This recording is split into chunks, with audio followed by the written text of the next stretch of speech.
Alright everyone, welcome to today's video. This is a very special edition of showing off my latest LEGO build. This is my 10 stud wide CSX Locomotive. Now I've been holding off doing this video for a very long time. I've been on this project for about a year and a half now. I first ordered pieces for this in April 2021 and this train has come a long way. I've got some pictures on the screen now of the first time I built this train. It looks a lot different. There were no stickers on it. Those came separately. I bought on eBay and some were just printed off my printer. Alright, anyway, let's get into this full review of one of the world's biggest LEGO minifigure scale LEGO trains. Alright, so this is the front of the train. Now, as you can see, I've moved the camera around to the side and this train is just so big it doesn't even fit in the studio that I've got set up. You can see the background of this room. Anyway, next to the train is a little minifigure guy. I'm just going to move him right next to it so you can see just how small he is. However, in real life, if you stand next to a freight train, your head only just about comes up to the top of the stairs, so it's pretty accurate.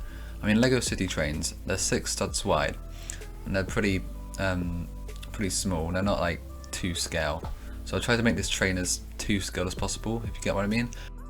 Alright, so I'm just going to move the camera to the right hand side here so you can see down the side of the train. You can see all the other details we've got, like the big fan thing at the back on the top. You can just about see the CSX sticker. We've got some other fans on the side and handrails. Now in just a second I'm going to put some LEGO cars next to this train to show you just how big this train is. But I'm going to show you some camera shots of this train, some side angles and the roof, just so you can just see how it's made basically.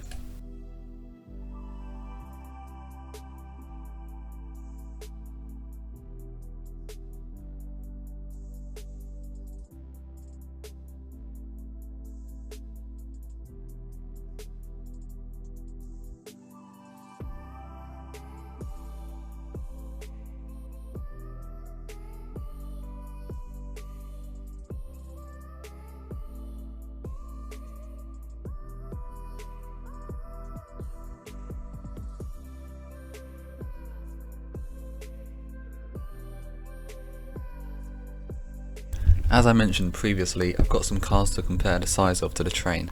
So this is the little Harry Potter car. It's a 6 stud wide. It's not too tall. It comes up to roughly the stairs on the front of the train. Here it is in front of the train. As you can see, it's pretty small compared. I'm going to bring in the Jaguar I-Pace. Now this was of course the Speed Champions car.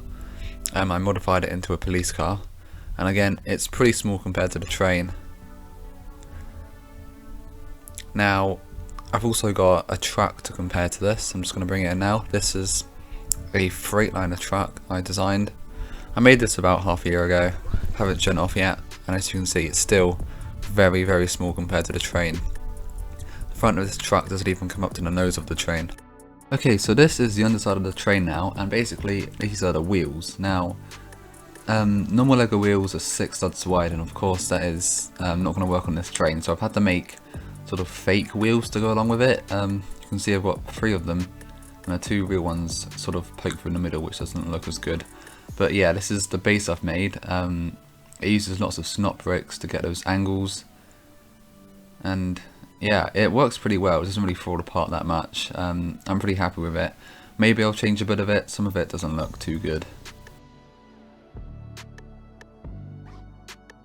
Okay, so this is the inside of the cab. Now, as you can see, there isn't much going on, and we've got one minifigure with one chair. I've tiled it off a bit using the dark grey pieces, but yeah, not much inside. Now, I've taken off the roof of the train. You can see inside we've got 1 battery box running so far. There is space for 2, but the wheels are facing the wrong way around. So basically, if I've got 2 batteries in, turn them on, one wheel's going to go to the left, one wheel's going to go to the right, and it's not going to work. So I've got to change the back wheels round and then put the battery in so I can get twice as much power.